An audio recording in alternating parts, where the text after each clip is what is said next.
Welcome to the Retail Therapy Sessions.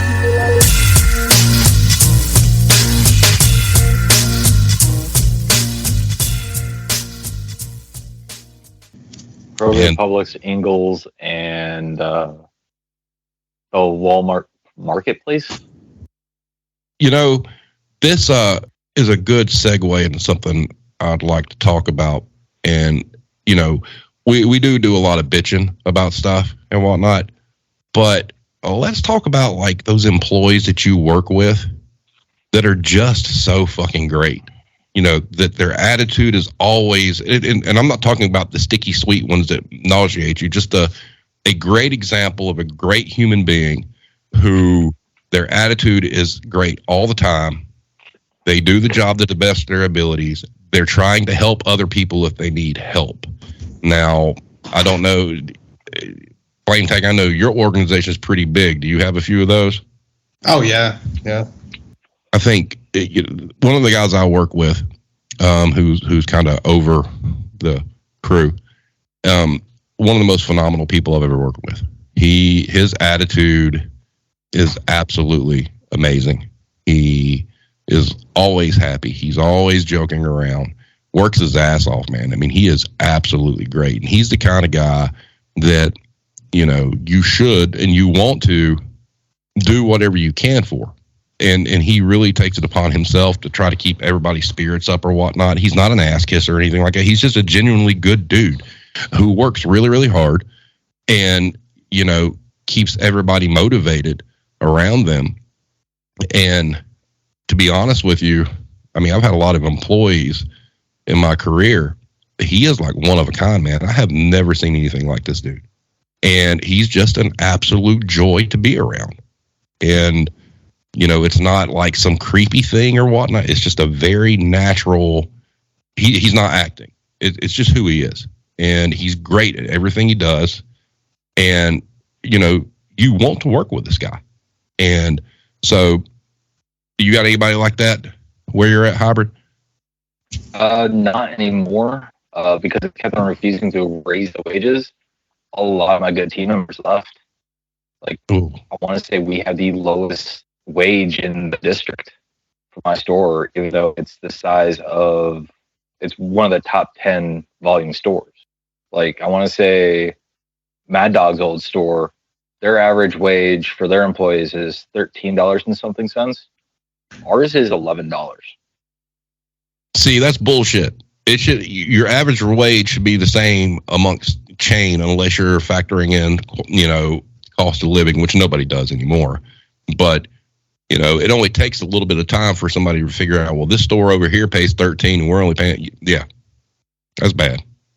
Well, it's like all the neighboring stores like Marshall's and Harbor Freight and Dick's Sporting Goods, they're all starting their employees out. Well, Marshall's and Dick's is starting out at like $12.50 an hour, and then Harbor Freight's starting out at $15. Well, I will tell you that Marshall's out of the gate with very minimal experience will start an assistant manager at $50,000, no questions asked, which is pretty impressive. Yeah, because I want to say when we first opened up the store, my manager at the time was making $65,000 a year, $70,000 a year. And when Boss Lady told me how much she was making, I go, that's not as much as I'm making. Because she's the one who got me, yeah. Because as operations lead, I'm currently making $41,000. Right. I want to say she's maybe making 50, 55. Blaine she's Tag? Making more for Walmart. Oh, wow. Well, Walmart, look, I've got a friend of mine who works for Walmart corporate, all right? Walmart pays their managers very well, but you run a risk of a heart attack every day. So do I. Yeah, well, yeah, but Walmart's a different kind of beast, man. There's a lot of people. Now, to give you some insight into Walmart, what they do is before I took the job at home, the same friend of mine that worked for Walmart, he always told me if I want to get back into management, and I wanted to do Walmart. That was fine. Just don't do it in South Carolina, because he said by and large, for whatever reason, the Walmarts in South Carolina are the worst. But what Walmart will do is you have to list all your experience, and they have a point system. And then based on that point system is what they start you off at as far as your management salary goes. So it's this weird math or whatnot. But, and I had the job in an area that I wanted to go to. And then at the last minute, they decided to put me in Dalton, Georgia, which was not where I wanted to go. And originally I was going to be closer to Kennesaw, which is where I wanted to be. Well, as you know, Dalton and Kennesaw are way far away. And I'm like, nope, not doing it. But yeah, Marshall's pays pretty well. I think another thing we don't talk about a lot is, if you're fortunate enough to work somewhere that pays you weekly, how much better that is for your life than having to wait every 2 weeks. What's your pay cycle, Blame Tag? Are you bi-weekly? Or bi-weekly, yeah. They're actually just about to switch our week up, which I actually had one of my headlines coming up was paycheck to paycheck workers scramble to adjust their lives according to pay cycle change. Oh, so are they adjusting when your work week starts? No, just when, going from like odd weeks to even weeks. Oh, is that going to put you going like an extra week without pay? No, so the way they're doing it is like this week we'll get like the full check, and the next week we'll get a check for only 1 week, and then the week after that, or then 2 weeks after that. So actually, yeah, I guess. Oh, that's scary. Yeah, it's part of moving into the new district because we have to be in their pay week now. Oh, that's awful, man, because that's such an inconvenience to the employees. Yeah, and I was thinking, if we go out, I can Venmo you $12 for pizza in 5 minutes, but they got to hold my money for 2 weeks. Like, I understand why they do it, which is still fucked up, but yeah, it's such a stupid thing. Oh yeah, I mean, it's like they hold on to that interest, and most places, are 2 weeks. Now I know Marshalls and TJX companies paid weekly, which was a huge thing. Dollar Tree's bi-weekly. Dollar General was actually weekly. The place I currently work is weekly. But my work week's different, and this is brilliant from a payroll standpoint. My work week runs from Wednesday to Tuesday. So think about this. That means the middle of the work week is the weekend. So if your sales are slumping and you need to cut payroll, guess what? You can cut it on Monday and Tuesday, and your weekend is left alone. That's brilliant. Yeah. Very. One thing, like, I won't credit the movie theater companies for a lot of brilliance, but one thing that, like, I really wish more companies would do is their pay week was Friday through Thursday. So the same thing, if Friday, Saturday, Sunday are shitty, like, you can cut hours, Monday, Tuesday, Wednesday. Yeah. And I mean, from a business standpoint, it makes great sense. Yeah. And it's odd getting used to at first, but this is the second time, and they used to not be that way. Back when I worked there in high school, it was typical or whatnot. But, by the time I went there the second time, they had moved to this Wednesday to, Tuesday thing. And it doesn't bother me, but when, if you understand how business works, it's genius. Yeah. I mean, it because so many times, you're working in a store where your work week's, Sunday through Saturday, your sales have been shit the first part of the week, and your DM's calling you saying, hey, I need you to cut X amount of hours on Saturday. That sucks. Yeah. And so, these guys don't have to do that. And, it's kind of like just baked in there that your weekends are safe. I mean, we have like a ton of call outs and stuff like that anyway, but you do not have to cut payroll those days. And that's beautiful. If you're a store manager, you should love that, because there is nothing worse than getting that call and all of a sudden, you're working somewhere like Dollar Tree where you only have 5 people work on a Saturday anyway, and your sales are shit, and your boss says, okay, you got to cut down to 2 and 3. That sucks. Yeah. I remember I got my trucks on Friday, and they want it pushed out by like Monday. Oh, that's the worst thing is trucks and like their quote unquote when they should be done. But that's a story for another time. What were you saying, Blame Tag? Oh, I was just saying one of the issues I've had is with PTO, where if you want to take the week and then have that Saturday and Sunday off at the end of it, not have to come back on a Sunday, which is the absolute worst, to come back from vacation on a Sunday.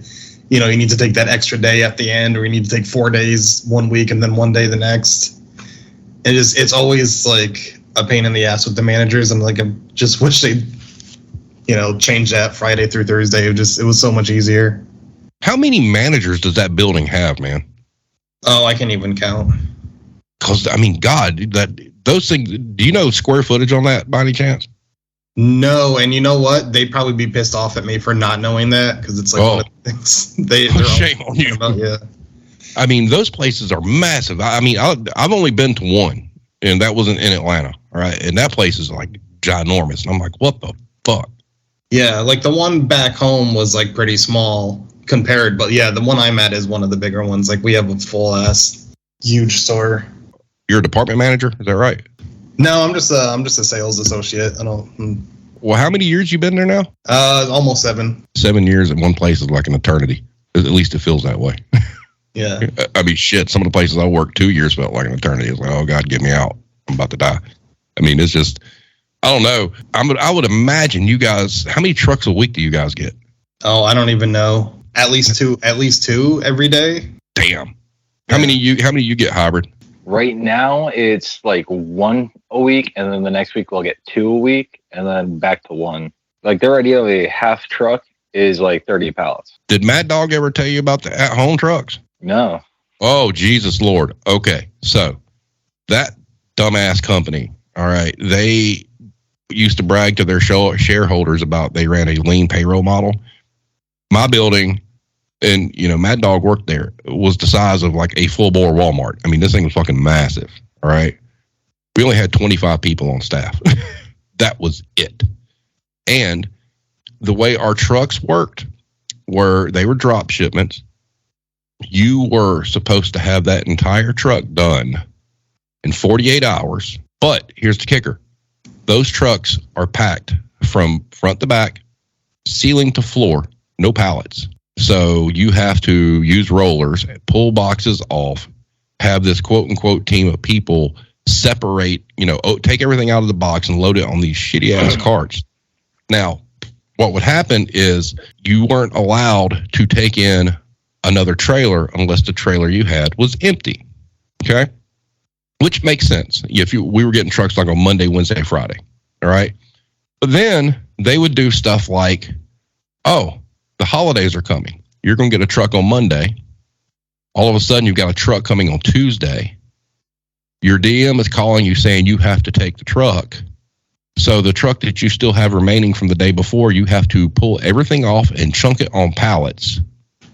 And I had that happen where I had 4 trucks come in a row. All of a sudden, I wound up with 120 pallets of freight that needed to be worked with no one to work it. Yeah, that was about how Target was. And I was the asshole. I'm like, whoa, wait a minute. Why are you sending me 4 trucks back to back? And they're like, you fucking figure it out. I'm like, damn. Yeah, Target was the same way, where they would just send you trucks back to back and everything was unloaded by hand. I probably broke, I don't know how many fingers on the rollers. Yeah, I hated the rollers. Hated it. Well, see, a lot of people don't know this. At Home used to be Garden Ridge. Are you familiar with Garden Ridge? No. All right, so Garden Ridge, it was basically the same business, but they sold more art supplies and stuff like that. And when they rebranded and went to At Home, they decided to do home decor. But the same problems persisted through both chains. Is they would send out a shit ton of freight to these stores, knowing good and damn well they don't have anybody there to work it. Then their RVPs and DMs get pissed off, and all of a sudden it's the store manager's fault. I mean, what are you supposed to do? They would not give our employees overtime. Their answer was call the temp service and get like 3 or 4 temps to come in and work every single time, which made no sense to me because you got people in your building who want the overtime and want to work. And they refused to do it. So we had to call this. We had a temporary service that was on file that we would have to call and get 3 or 4 people who may have never worked in a warehouse or retail ever before. And somehow that was supposed to be better and help us out. I mean, that's the thing. Like where I'm working now, because they refuse to raise the wages, we like we hired a couple homeless people and a bunch of high school kids. Wow. That's where businesses like yours are going to suffer, is they're not going to raise the wages to a proper level. It's like Dollar Trees aren't going to, Dollar Generals aren't going to. And those stores are going to continue to get ripped apart. Managers are going to work themselves to death. And it's just a bad situation just because they won't pay, I mean, that's literally what happened to us last year. Was our store was going through a remodel. So I'm literally working 6 days a week trying to get everything built and organized with the 2 maintenance guys, trying to get everything merchandised. And then I want to say it was like the first weekend of September, I had a mini stroke just from getting everything done. Yeah. See, it's one of the most unhealthy professions out there. I don't care what anybody says. I mean, you can and will kill yourself for this business if you're not careful. What's up? So, in your job, do you do any of the stocking, or is that done for you? Are you just coming in and like maintaining the department? I'm mostly maintaining. Basically, like mid-afternoon, we get a list of everything that's coming overnight. That's usually anywhere from like a dozen to 2 dozen items, just for my department. And I just kind of have to either make room for it or just confirm that there is room for it. If I come in the morning and sometimes they're behind, I'll do some stocking, but it isn't strictly part of my job. Wow. So we did similar. I'm trying to think where there. Dollar Tree actually thought that was the way it was supposed to be. Dollar Tree was like, okay, you're going to get your bills and you know what's coming and you're supposed to go out there and make room. Well, if you got a full staff of people that can do that, that's great, but you never do. So we were never able to. I like the concept of being able to have somebody in the department saying, okay, you're getting 10 cases of pillows. You need to go make sure that there's room for those pillows. Now, is your stuff hard planogrammed or you get to shift it around? It's hard planogram, but I mean, we do have some leeway. We can move stuff if we have to, usually just within different product areas. But, it's one of those things where there's never enough room. Like if we were ever fully stocked, which, it's been maybe a year and a half since we've been able to fully stock. But if we were ever fully stocked, I mean, there probably wouldn't be enough room for everything. So it's like just a constant game of Tetris to get everything to fit. But you do have some freedom to move stuff around if you have to. Well, that's good. Hybrid. Your stuff's not planogrammed, right? Some of it is now, actually. Oh, really? They want us to merchandise certain brands like a certain way now. Like I want to say I just got done doing 9 planograms a couple weeks ago. And it's small, like 4-foot section planograms for like, the stuff that's supposed to be never outs. But it takes like 4 months for them to get it to each store. Dollar Trees, the only thing that was hard planogram in a Dollar Tree was the party supply wall, where you go in where all the plastic forks and stuff like that are. Everything else when I was there was, okay, you got, say, 30 feet of counter space. Okay, you got to fit all this category in 10 feet, all this category in 4 feet, that kind of thing. So the planograms are based on just total space. And obviously with them, they would ship you 20 feet worth of merchandise they expect you to put in 10 feet every single time. Yeah, same. Yeah, we get that. Yeah, and, obviously when you work in a grocery store, everything there is hard planogrammed, which, I do enjoy. I mean, I will say grocery stores typically, do a much better job with making sure their planograms make sense. Most places, don't. Kmart's were terrible. Kmart, another waste. They would do, like, let's say you had a full counter planogram, all right, and most of it was shelved items. They would actually waste the money to send you shelf strips that had the quote-unquote item tag printed on it with the idea that you're just going to put this shelf strip up and then bam, there's all the tags. Guess what? They never fit. Products never fit into it. We wound up having to cut them and like cut spacers and like put it because, it just awful and just a waste of money when you could just print out tags and be done with it. But they would, every week you'd get this box full of shelf tags for each planogram, and they thought that made it easier, and it didn't. It actually made it harder. That, just from my experience, just sounds like one of the dumbest motherfucking things I've ever heard. It is. What the fuck were they thinking? It is. It was the same way, but but for the most part, they were actually pretty good on the spacing. Like the only problem was like the next week we'd have a revision for it, and like half the items would be just gone off that planogram. Yeah, the Kmart fiasco was something else. I mean, because 9 times out of 10, the product never fit where it was supposed to. And this company wasted so much money on shit like that. And that, you know, they couldn't get past, you know, let's say you have an entire aisle of nothing but pillows. They would put every pillow on sale on that aisle rather than have like one sign per 4 feet that says all pillows, you know, such and such % off. Oh, no. We were talking, the printer that we had to use to print tags and sales tags was about 5 feet tall. Okay, this thing was huge. And these poor ladies were putting out thousands of sales stickers every single day. Just a complete and total waste with something they could have done with one sign. I don't understand why they went under. That doesn't make sense. No, see, that's the thing. You look at what Kmart was doing. They tried to do all this crazy stuff to be like, you know, technologically advanced and just wasted. They were just throwing money down a hole because it didn't do anything. You know, we were one of the first companies to do, believe it or not, in-store pickup. We had My Gopher. That was a nightmare. The layaway was a nightmare. But when they started doing all this, it's kind of like the concept, hey, guys, you're doing too much. You know, like I said, they rented geese. I mean, that's all you need to know. Rented geese? That's all you need to know. I mean, I wish on you, I need to look. Somewhere on YouTube's got to be some sort of tour of their corporate office. It is the most obscene thing. Because you got to remember, their corporate office used to be the Sears Tower. All right. So the Sears Tower got leased out to whomever, and they went and opened up this place in Hoffman Estates. And like I said, when I got there, I texted my boss. I'm like, no wonder we're broke, because it's just asinine. And then the CEO didn't even have an office there. At least I would hope that where you work, hybrid, they're not that overzealous about their corporate facilities.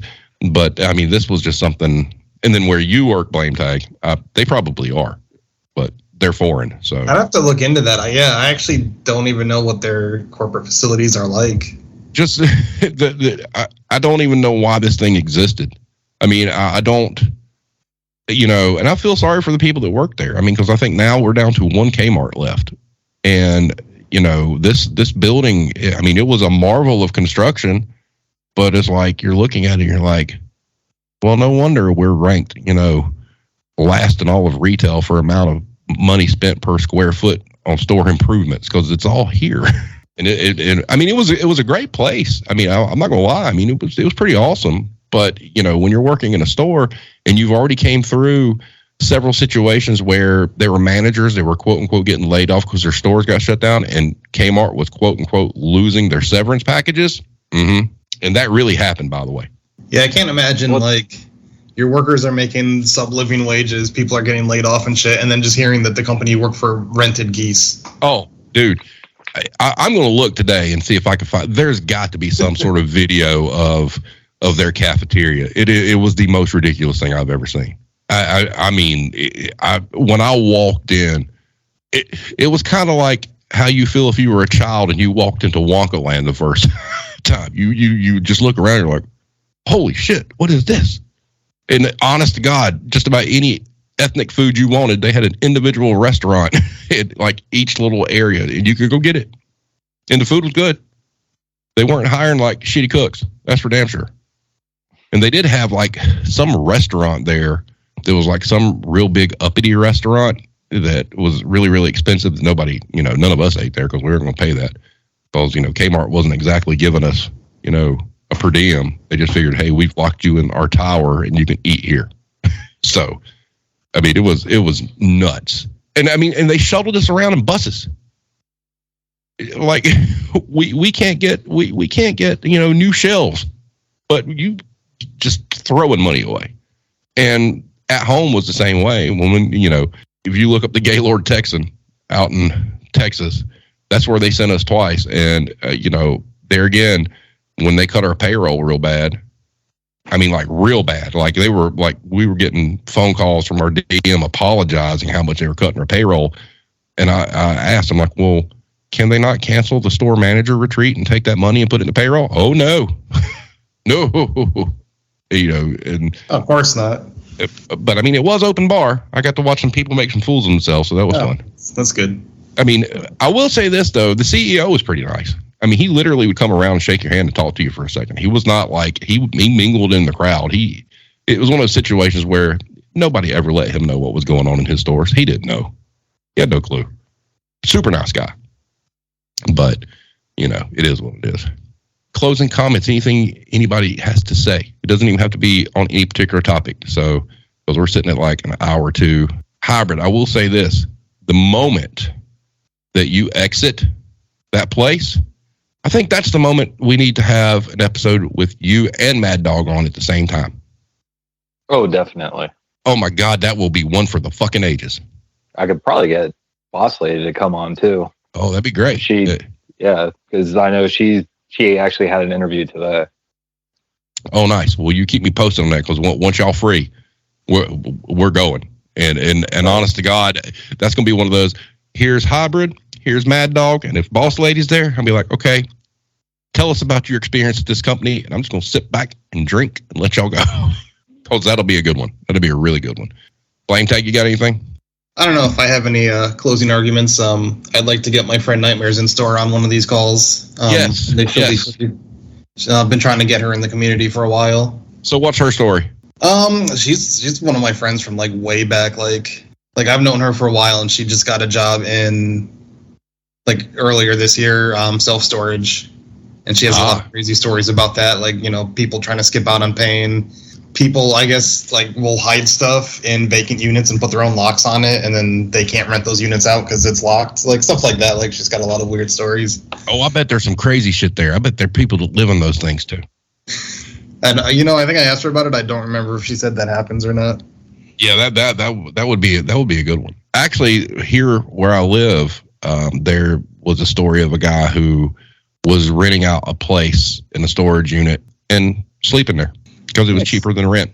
That kind of goes along with everything we talk about. The world is so shitty and wages are so bad that it's cheaper to rent a storage unit and sleep in it than actually have a home. Well, I mean, like, because I went to the bank last week to see about mortgage for the plot of land, and they're like, well, we don't do lot loans. I was like, okay. They're like, but we do personal loans. And with your credit, you could do $50,000 over 15 years, which would be $300 a month. Shit, that's not bad. For how many acres? I've been looking at a few places. Like, there's 4 acres and 5 acres for like 50,000. That's like, not bad, dude. With a creek, I know. But the only thing, though, the charges that you incur, trying to put a home on it, is where they get you. Well, I mean, that's the thing. Like, I can clear off the land myself. And I do have some construction background because of my family. So it's one of those things where I could do a bunch of this stuff by myself. But worst comes to worst, I could just put a tent on there and just live out of that. Or get you one of them tiny houses. Well, that's what I was going to do, was use the trees that I cut down to build like a small cabin until I could actually get something on there. Oh, so you'd be basically completely off grid. Yeah. I mean, they have... Oh, yeah, definitely. That's pretty much what the Retail Refuge is going to be about. Nice. So Retail Refuge is going to be about you getting out of retail and like starting this like project on land, basically? Pretty much it's going to be me still working in retail until I can find something else, but still doing this project. Because with 5 acres, I mean, I could do pretty much whatever the hell I want on it. So well, as you progress in that, once you start making like some headway, I mean, that'd be a good idea to have you on the show one night and let you just kind of talk about what you're doing. Oh yeah. Like, I think that'd pretty be much good. I was going to film a video just for the channel and go, this is what the channel's about. This is a little bit about me. And then I just kind of overslept. Yeah. Well, you still got to be careful though, with where you work and whatnot, probably, if anybody says, hey, this guy's doing this, it would just be another thing for them to try to fuck with you with. They could sponsor me, give me the tools that I need, and, do a little shout out on YouTube for them. boy, that would be the ultimate payback for all the stress that you went through is they sponsor your shit. Well, considering they've left me with like a $6,000 medical bill, yeah. Damn. All right, gentlemen. So I'm going to chop this up and whatnot, and edit out all the stuff that we don't want said. And I will probably, since today's Wednesday, so I got time. Part 1 will go out on Monday. This has been the Retail Therapy Sessions. Make sure to check out the Retail Warzone podcast as well, and if you like what we do, please leave a review and share with your friends. Thanks for listening.